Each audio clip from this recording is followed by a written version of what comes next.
IPL 2026 match number 37 అనేది Chennai super kings versus Gujarat titans మధ్య జరిగినటువంటి మ్యాచ్లో గుజరాత్ టైటన్స్ గెలుపొందింది. గుజరాత్ టైటన్స్ టాస్ గెలిచి బౌలింగ్ ఎంచుకుంది. బ్యాటింగ్కి దిగినటువంటి చెన్నై సూపర్ కింగ్స్ 20 ఓవర్లో 7 వికెట్ల నష్టానికి 158 పరుగులు చేశారు.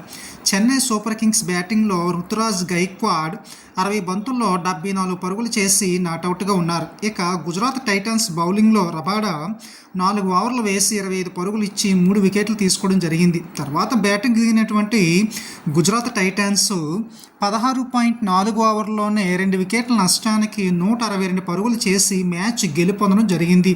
గుజరాత్ టైటన్స్ బ్యాటింగ్లో సాయి సుదర్శన్ 46 బంతుల్లో 87 పరుగులు చేశారు. చెన్నై సూపర్ కింగ్స్ బౌలింగ్లో నూర్ అహ్మద్ 4 ఓవర్లు వేసి 29 పరుగులు ఇచ్చి 1 వికెట్ తీసుకోవడం జరిగింది. ఇక ప్లేయర్ ఆఫ్ ది మ్యాచ్ అనేది రబాడాకి ఇవ్వడం జరిగింది. 4 ఓవర్లు వేసి 25 పరుగులు ఇచ్చి 3 వికెట్లు తీసుకోవడం జరిగింది. ఇతడు గుజరాత్ టైటన్స్ ప్లేయర్.